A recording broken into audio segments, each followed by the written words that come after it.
Plus rapide qu'une balle de revolver. Plus rapide qu'une balle de revolver est tout aussi mortelle, c'est ce que peut devenir un fragment de meule cassé. Il est donc facile de s'imaginer que les meules peuvent être malmenées à tour de bras, du fait des travaux coriaces qu'elles accomplissent. La meule marche tellement bien pour certains des travaux les plus coriaces qu'on les nomme souvent lames ou pierres. Il est donc facile de faire l'erreur de les croire quasiment indestructibles. Mais le fait est qu'une meule est en réalité un outil inventé par l'homme, constitué de milliers de petits grains tranchants et abrasifs agglomérés ensemble par un composé de résine organique.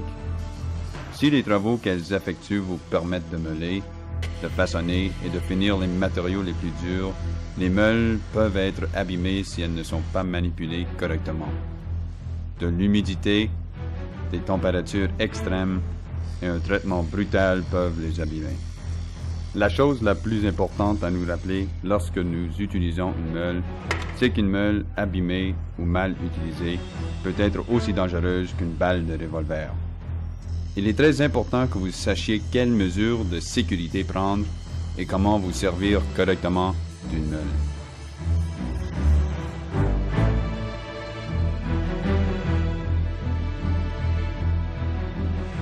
Avant de vous mettre au travail, pensez à la sécurité.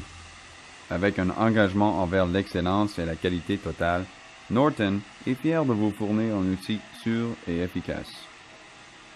Il est donc extrêmement important que toutes les meules soient protégées lorsqu'elles ne servent pas. Des meules qui ne sont pas correctement rangées risquent d'être abîmées et les dommages sont susceptibles de ne pas être décelés par des moyens d'inspection classiques avant que les meules soient réutilisées. Le rangement doit être conçu de façon qu'un opérateur puisse prendre une meule sans avoir à déplacer les autres. Il faut alterner les meules utilisées afin de minimiser le risque de dommages pouvant être causés par un rangement de longue durée. Pour ranger les différents types de meules, utilisez des porte-outils, des casiers, des tiroirs ou des boîtes qui conviennent. Ne jamais entreposer des disques à des endroits où ils risquent d'être exposés à de l'eau, des solvants, des températures extrêmement froides ou de l'humidité entraînant une condensation sur leur surface.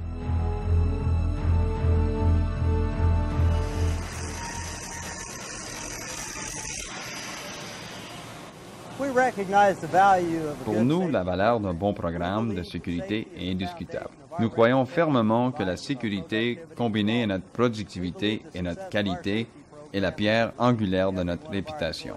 Nous croyons aussi fermement que le succès de notre programme de sécurité repose sur chacun de nos employés, sans exception.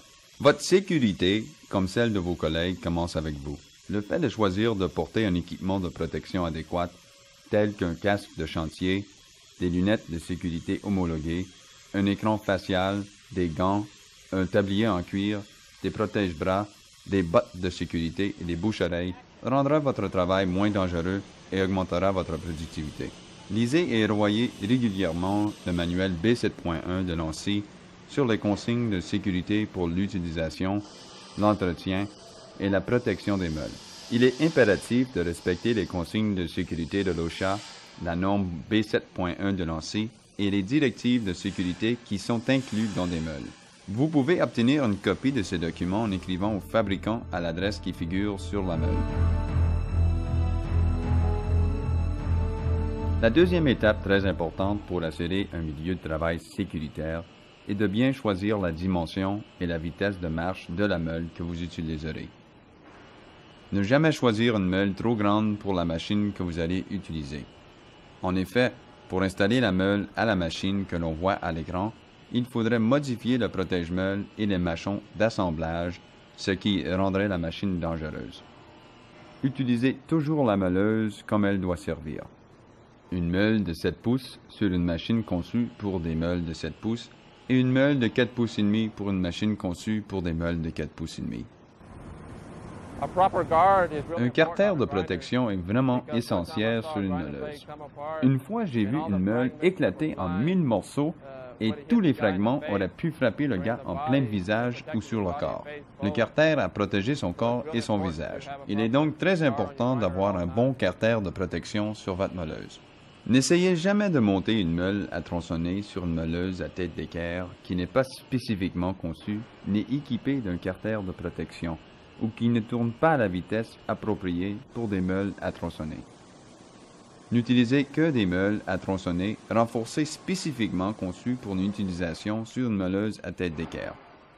Avant de monter une meule, vérifiez toujours la vitesse de la machine et assurez-vous que la meule choisie est conçue pour tourner à la même vitesse ou à une vitesse plus élevée que la vitesse nominale des meuleuses.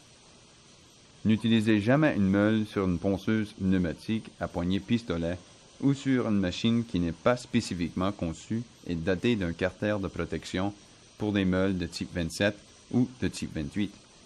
N'utilisez pas des meules sur des machines dont la vitesse nominale dépasse la vitesse spécifiée sur le disque. Monter une meule sur une machine qui n'est pas conçue pour des meules peut entraîner des blessures graves, voire la mort.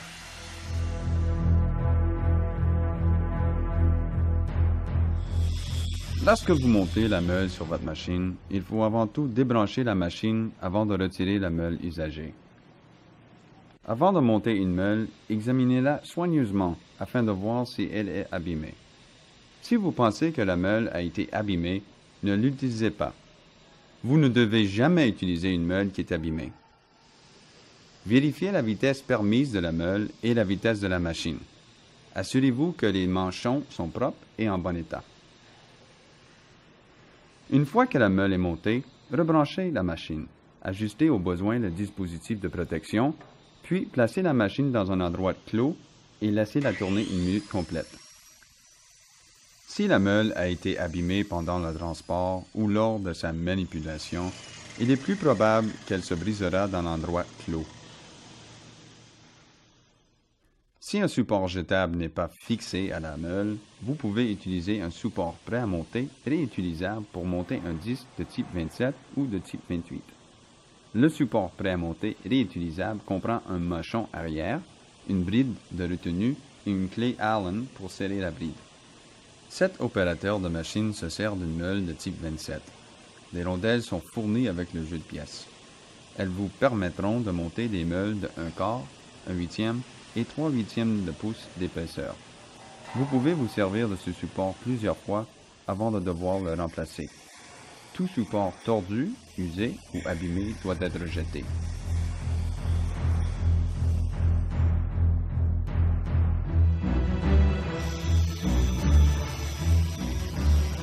Cet opérateur se sert correctement d'une meule de 4 pouces et demi par 1/4 de pouce de type 27.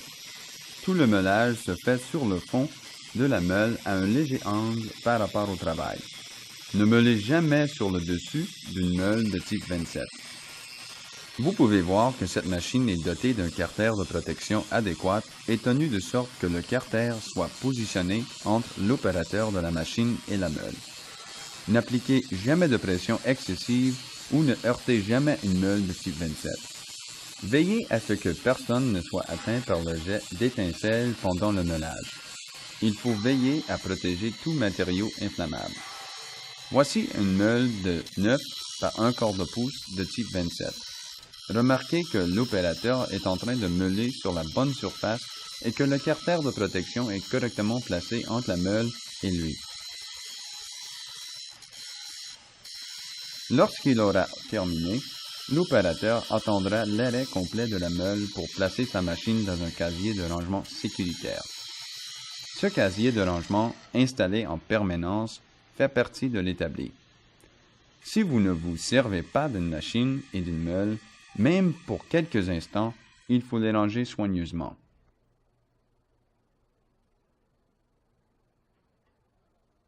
Il ne faut jamais les laisser tomber par terre ni les poser au bord d'une table ou d'une établi, d'où elles risquent de tomber et de s'abîmer. En effet, si la machine posée sur l'établi est poussée par inadvertance et s'abîme en tombant, l'opérateur reprendra son travail sans se rendre compte de ce qui vient de se passer. Si la meule ou la machine a été abîmée, l'opérateur risque d'être grièvement blessé. Un tel scénario est la cause de nombreux accidents. Si vous savez qu'une machine et une meule sont tombées par terre, retirez la meule, examinez-la et jetez-la si elle est abîmée. Les meules de type 28 ont la forme d'une soucoupe et sont conçus pour des applications nécessitant une très faible angle ou pour un meulage latéral. Il ne faut jamais utiliser une meule de type 28 pour entailler ou tronçonner. Pour ce travail, on utilise une meule de type 27 d'un huitième de pouce d'épaisseur. La périphérie extérieure de la meule accomplit le travail.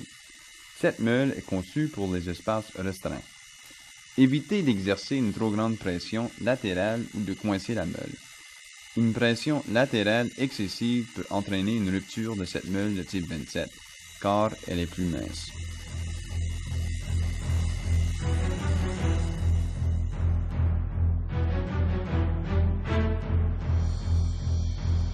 Pour que votre milieu de travail soit le plus sécuritaire possible, prévoyez un programme d'entretien régulier des meuleuses.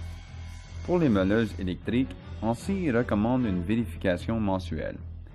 La vitesse de la machine doit être vérifiée après chaque réparation ou s'il y a un doute que la vitesse soit incorrecte. Avant de procéder à une vérification, débranchez la machine. Retirez la meule et enlevez toutes les saletés sur la broche. Marquez ensuite la broche avec un morceau de ruban réfléchissant à un endroit où vous pourrez facilement faire la lecture de la vitesse de la machine. Il existe plus d'un type de contour. Sur cette démonstration, on se sert d'un photomètre pour vérifier la vitesse. Rebranchez la machine et dirigez le faisceau lumineux sur le ruban. Démarrez la machine et effectuez un relevé. Notez le relevé de vitesse, la date et le numéro de série de la machine. Si vous tenez un journal des relevés des machines, leur entretien sera plus facile à suivre et vous remarquerez aussi les changements de vitesse des machines pour une période donnée. Il faut entretenir régulièrement les meuleuses électriques et pneumatiques. ANSI recommande que les meules portatives à air comprimé ou pneumatiques soient vérifiées après 20 heures d'utilisation ou une fois par semaine, selon la première de ces éventualités. Comme pour tous les meuleuses électriques, retirez la meule et toutes les saletés de la broche. Appliquez un morceau de ruban réfléchissant sur la broche. Notez le relevé, la date et le numéro de série de la machine dans un journal. Une pression d'air exacte sur les machines pneumatiques est essentielle à votre sécurité. Si la machine est construite et conçue pour marcher à 90 tours par minute, le régulateur d'air doit être réglé à 90 tours par minute ou moins. En cas de réglage incorrect du régulateur, la machine risque de se mettre à tourner trop vite et de mettre en danger l'opérateur de la machine et les personnes à proximité. La meule est l'un des outils les plus utilisés dans l'industrie. Utiliser cet outil en respectant des consignes de sécurité élémentaires peut rendre votre travail plus facile, plus sécuritaire et plus productif. Portez toujours l'équipement de sécurité adéquat. Utilisez toujours une machine dotée d'un dispositif de sécurité adéquat. Connaissez les consignes de sécurité de l'ANSI. Examinez et testez toutes les meules avant de vous en servir. Choisissez la meule qui convient aux dimensions et à la vitesse qu'il faut pour la machine. Lorsqu'elles ne servent pas, rangez toujours soigneusement la machine dans un casier de rangement permanent. Assurez-vous que toutes les machines sont inspectées et entretenues régulièrement. Et n'oubliez pas, votre protection dépend de vous. Faites le choix de respecter les consignes de sécurité. C'est une question de bon sens.